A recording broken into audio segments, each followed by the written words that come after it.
시편 127편입니다.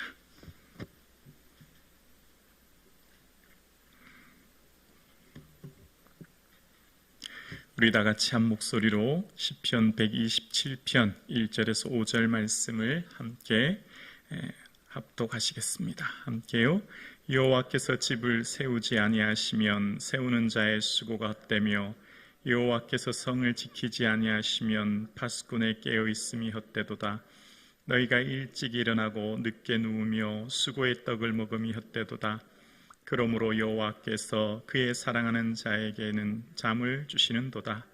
보라, 자식들은 여호와의 기업이요 태의 열매는 그의 상급이로다. 젊은 자의 자식은 장사의 수중의 화살 같으니 이것이 그의 화살통에 가득한 자는 복되도다. 그들이 성문에서 그들의 원수와 담판할 때에 수치를 당하지 아니하리로다. 아멘. 예배드리시는 모든 성도님들에게 하나님의 은혜가 충만하기를 주님의 이름으로 축복합니다. 아멘. 오늘 이 수요 예배 나오실 때 무슨 생각하며 예배당에 오르셨습니까? 벌써 이렇게 시간이 빨리 수요일이 됐구나. 또 참 바쁜 시간 보냈구나. 많은 생각 드실 텐데 오늘 예배드리시는 모든 성도님, 이곳에 예배드리러 오신 이유는 하나님의 은혜 때문인 줄로 믿습니다. 하나님이 여기까지 인도해 주셨는데 바빠도 시간 내서 구별해서 주님께 예배드려야 되겠다.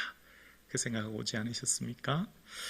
지금까지 내가 여기까지 온 것, 나의 능력인가 은혜인가, 나의 수고인가 은혜인가를 생각할 때 오직 우리는 전적인 주의 은혜로 여기까지 온 줄로 믿습니다.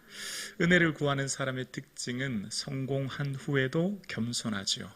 반대로 실패한 후에도 낙심하지 않습니다. 왜냐하면 다 은혜이기 때문이에요. 온 만큼, 이룬 만큼 모든 것이 주님의 은혜로 여기까지 왔음을 알기 때문이에요.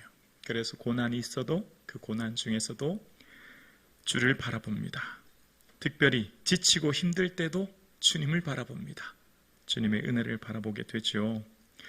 오늘 본문의 이 시편 표제어는 솔로몬의 시 곧 성전에 올라가는 노래라고 이야기합니다. 성전에 올라가는 사람의 한결같은 고백은 은혜를 고백하기 때문에 이 성전에 올라온 것이죠. 이 성전에 올라온 첫 번째의 고백은 은혜인 거죠.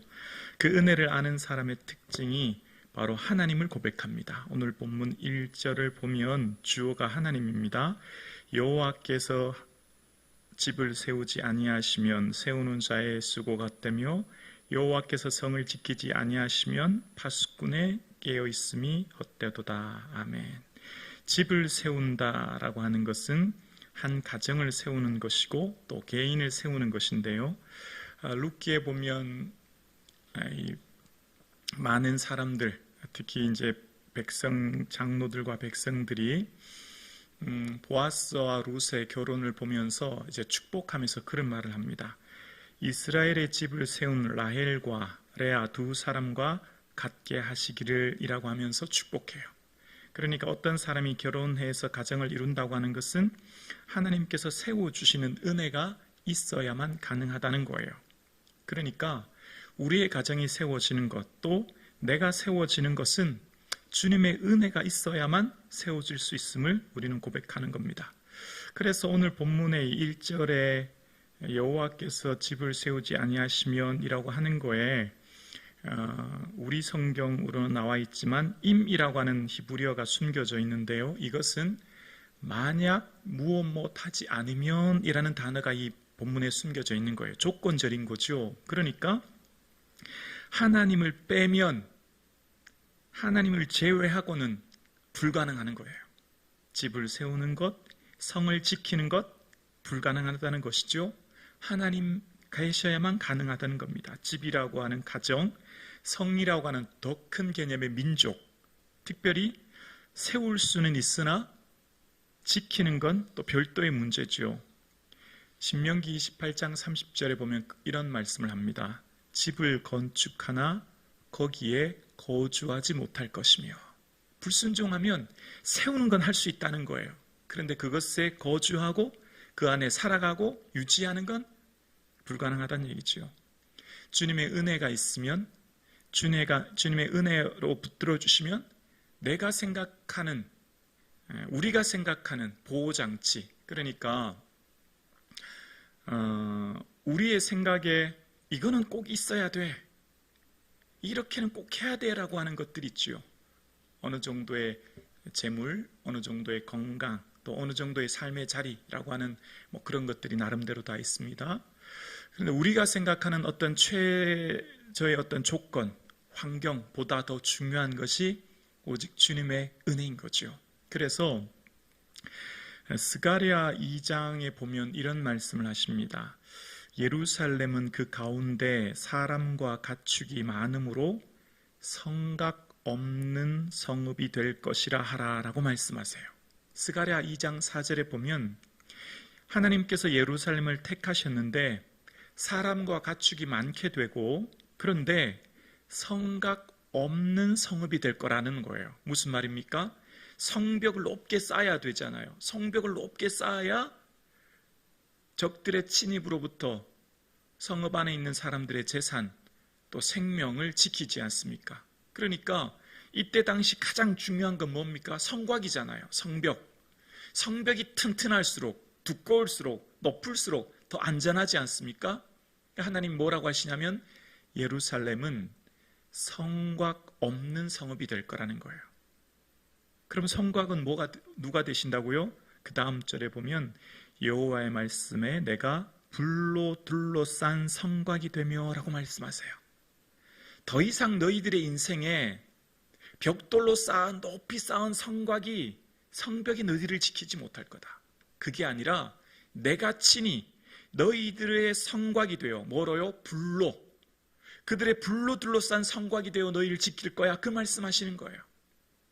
여러분, 도다의 아람 군대가 쳐들어왔을 때 게하시가 주님 큰일 났습니다, 놀라고 당황할 때 걱정하지 마라, 하나님의 군대가 우리를 지키신다, 눈을 열어주실 때 불말과 불별거를 보지 않습니까? 여러분, 우리의 생각은 성곽이 꼭 있어야만 우리 생명을 지킬 수 있고 우리 재산을 지킬 수 있고 나를 지킬 수 있다고 생각합니다. 일반적인 개념이에요. 모든 사람들은 이 땅을 살아갈 때 최소한 이거는 있어야 돼, 최소한 이 정도는 되어야 해, 최소한 이런 것들이 있어야 내가 행복하지, 안전할 수 있지, 성공하는 거야, 내 가정, 내 삶을 지킬 수 있는 거야 라고 생각하지만 그 최소한이 무엇일까요? 오직 주의 은혜가 될 수 있기를 주 이름으로 축원합니다.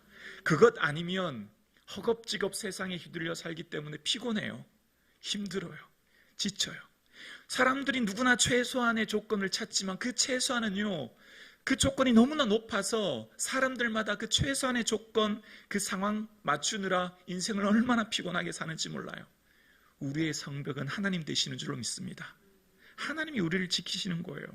그래서 하나님께서 이스라엘을 지키시고 하나님께서 불로 둘러싼 성곽이 될 것이니 너희는 더 이상 걱정하지 말라는 거죠. 그래서 여러분, 스가랴 4장 6절 우리가 너무 잘 아는 말씀을 하시죠. 만군의 여호와께서 말씀하시되 이는 힘으로 되지 아니하고 능력으로 되지 아니하고 오직 나의 영으로 되느니라.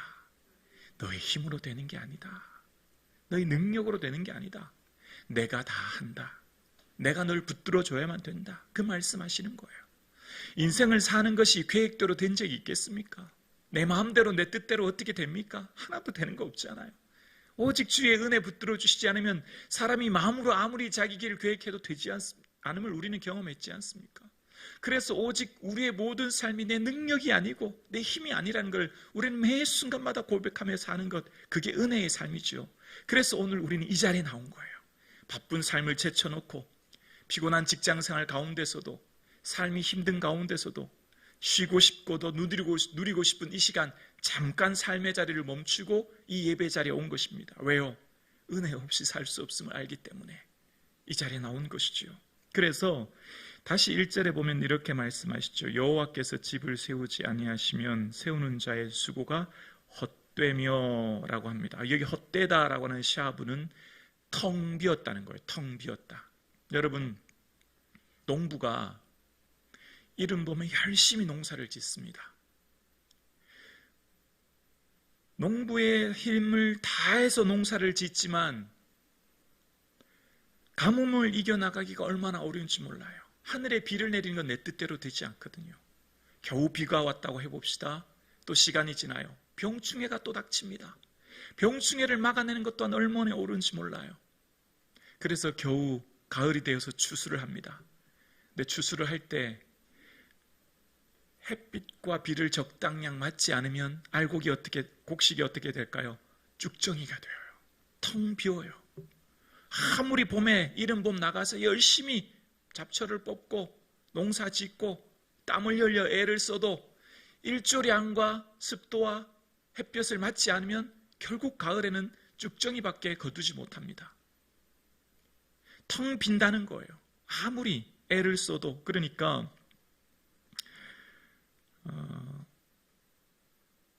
오늘 본문에 보면 헛되다는 말이 2번 나오죠.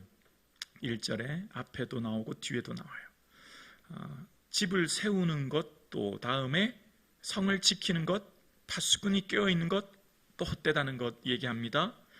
이때 당시 망루에서 경계병이 높은 망루에서 적들이 오는지 이제 경계하는데, 일반적으로 이때 당시 교대 근무가 이게 3번 교대 근무를 했다는 겁니다. 그러니까 교대 근무를 하는 병사가 야간 경계 근무를 쓰면 얼마나 피곤하겠습니까? 자기는 아무리 졸지 않으려고 해도, 눈을 부릅뜨고 해도 적을 지키는 것 쉽지 않은 일이죠.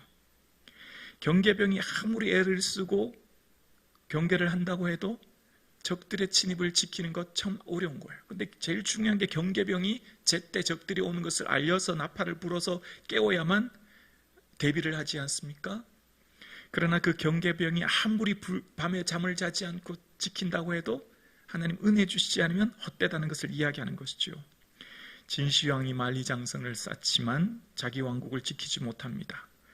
알렉산더는 이집트, 인도, 페르시아를 다 무너뜨리고 점령하지만 그는 32세 젊은 나이에 사망하고 말죠. 아무리 능력 있고 힘 있는 왕이라고 할지라도, 그가 그 왕국을 세웠다고 할지라도 왕국을 유지하는 것은 또 다른 문제인 것이죠. 그러면서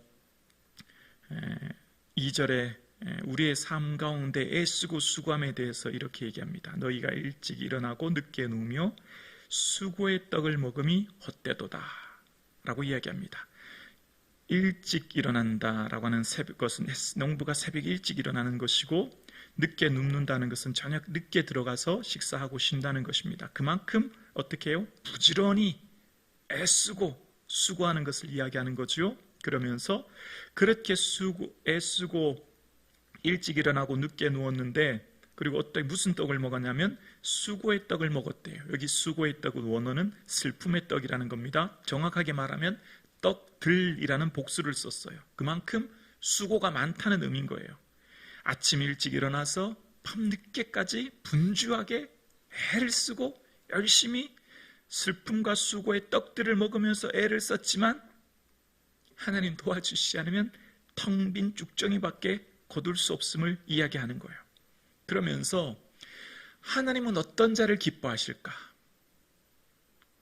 하나님은 어떤 사람을 사랑하실까? 하나님 어떤 사람을 찾으실까가 오늘 본문 2절에 나와요. 우리 2절 다시 한번 읽어볼까요? 다 함께요. 시작. 너희가 일찍 일어나고 늦게 누우며 수고의 떡을 먹음이 헛되도다. 그러므로 여호와께서 그의 사랑하시는 자에게는 잠을 주시는도다. 아멘. 하나님은 은혜를 아는 자를 사랑하십니다. 은혜입니다라고 고백하는 자를 사랑하시는 거예요. 내 힘으로 했죠. 내가 다 했습니다.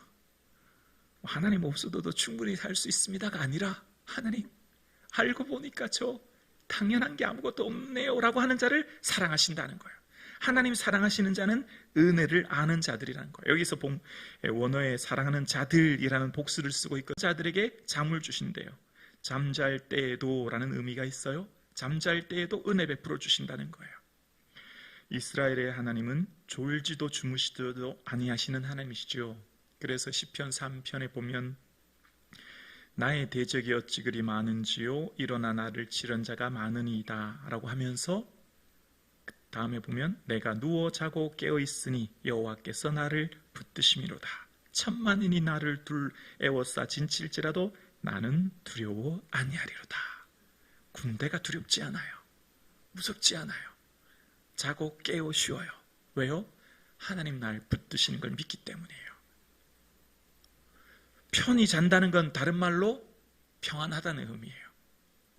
잠이 얼마나 중요한지 모르지 않습니까? 우리 겪어봐서 알잖아요. 그날 무슨 속상한 일만 있으면 잠 못 자는 것 우리 경험해 보았지 않습니까? 잠의 다른 말은 평안이란 말이에요. 근데 아무리 적군이 둘러 진쳐도 하나님 붙드시는 자를 믿는 자는 평안하게 잠을 잘 수 있지만 아무리 초호화 호텔에 멋진 궁궐에 산의 진미를 먹고 살아도 마음이 불안한 사람은 잠을 잘 수가 없는 것이죠. 잠의 다른 말은 평안이고 그것은 바로 하나님의 은혜를 표현하고 있는 거예요. 그런 은혜로 사랑하는 자를 누구에게 주신다고요? 은혜를 아는 자에게 주시는 복이라는 거예요. 모든 것이 다 하나님이 하셨음을 아는 자에게 이 은혜를 주신다는 겁니다. 살아와 보니 내 힘, 내 노력이 아니라 은혜인데, 그러니까 맡기는 거잖아요. 은혜를 아니까 맡기니까 편하게 잘 수 있는 건 아니겠습니까? 밤에 편안히 살 수 있는 건 뭡니까? 내일 두려움과 근심과 염려가 많은데 하나님 은혜로 하셨으니 하나님께 맡깁니다. 하나님 책임지세요. 여기까지가 제 일입니다. 오늘 저는 잡니다. 아멘이시죠? 아멘입니다. 그래서 하나님께서는 또 그 사랑하는 자에게 주시는 은혜로운 보물이 3절에 나옵니다. 보라라고 하는 3절 보면 보라 자식들은 여호와의 기업이요 태의 열매는 그의 상급이로다 라고 이야기합니다.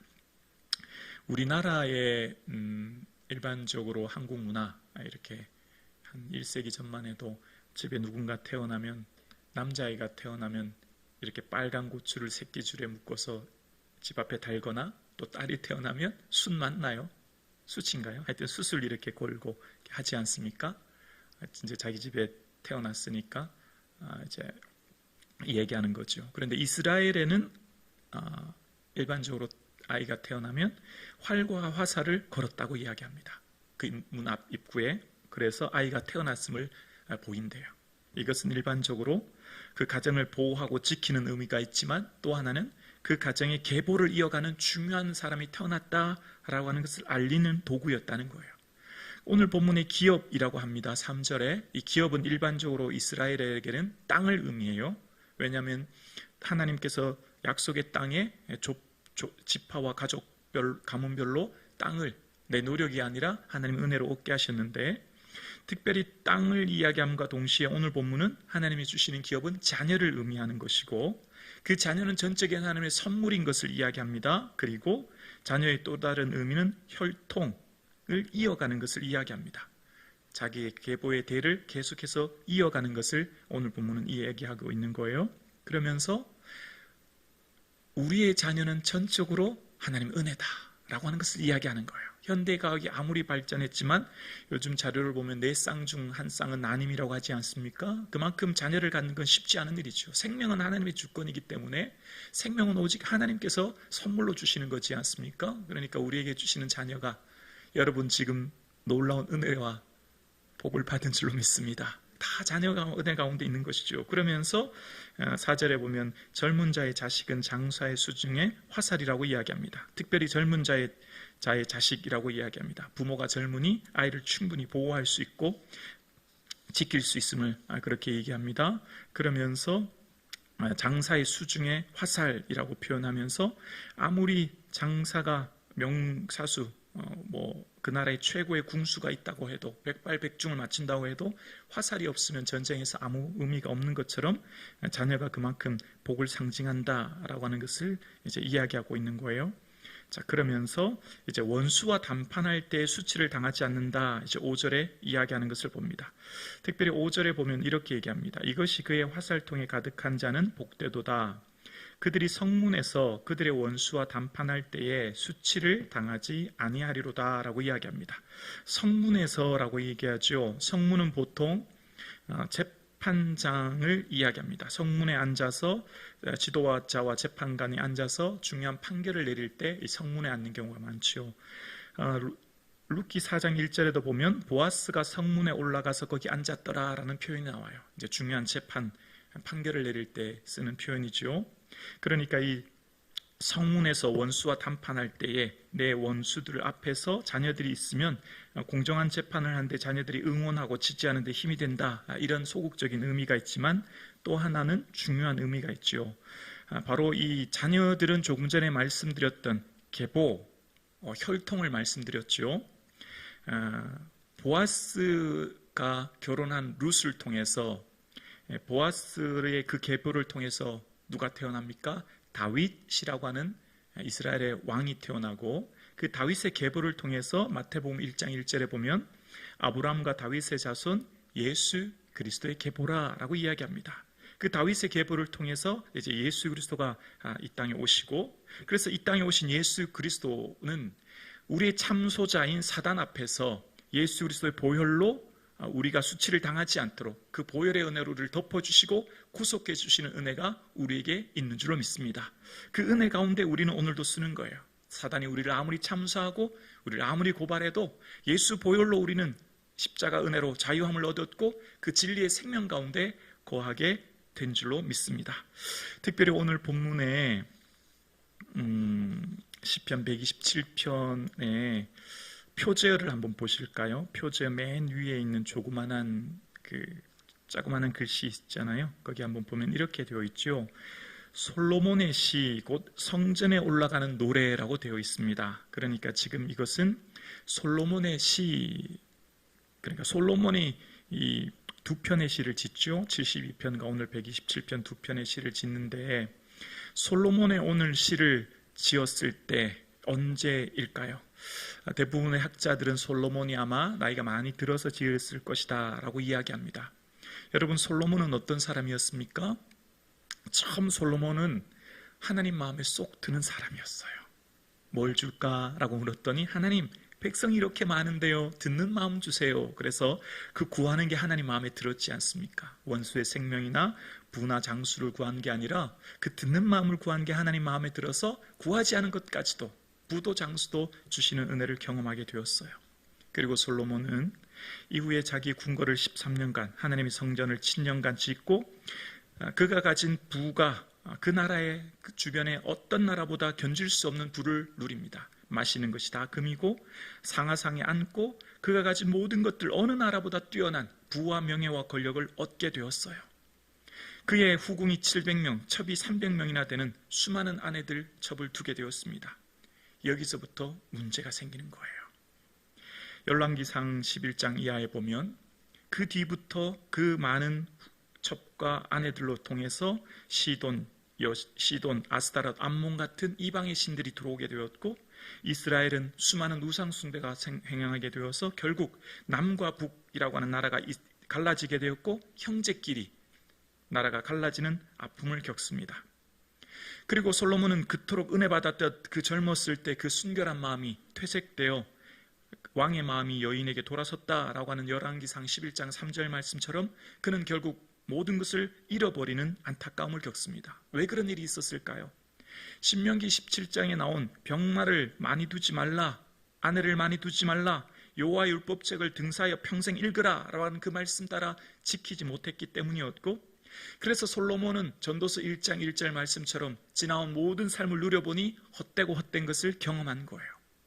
그리고 솔로몬이 자신의 삶을 경험한 것 한 가지가 있습니다. 은혜 없이는 아무런 소용이 없구나.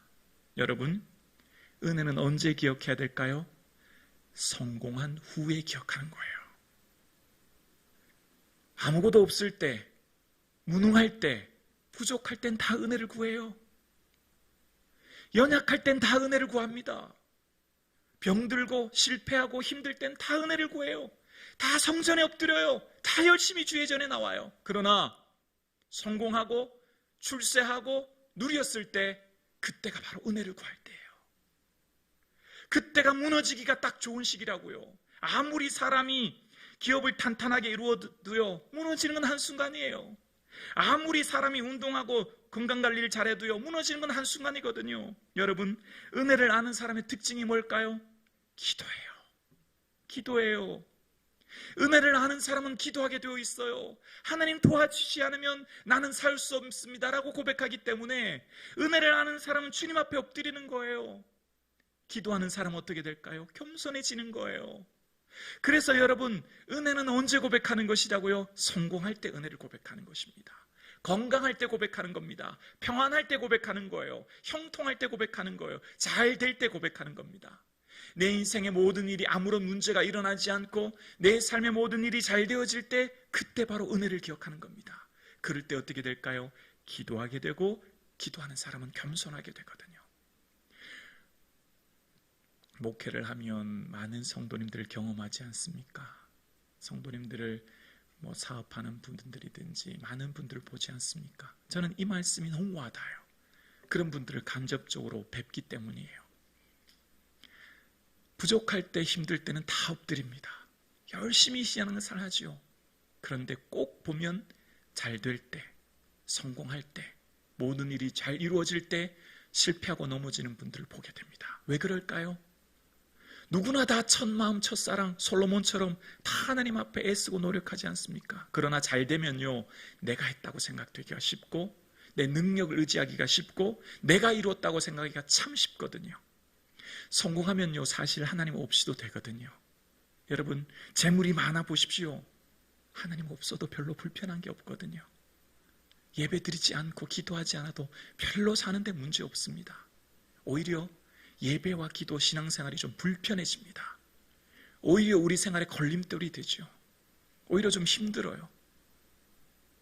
여러분, 은혜는 잘 될 때, 형통할 때, 성공할 때 더 구하는 것이 은혜를 구할 때인 줄로 믿습니다. 오늘 예배 드리시는 여러분, 우리의 삶 가운데 내가 누려왔던 모든 것들, 지나왔던 모든 것들이 당연한 게 없는 줄로 믿습니다. 그러므로 매 순간마다 주의 은혜 없이는 살 수 없습니다 고백할 수 있는 저와 여러분 되기를 주님의 이름으로 축원합니다.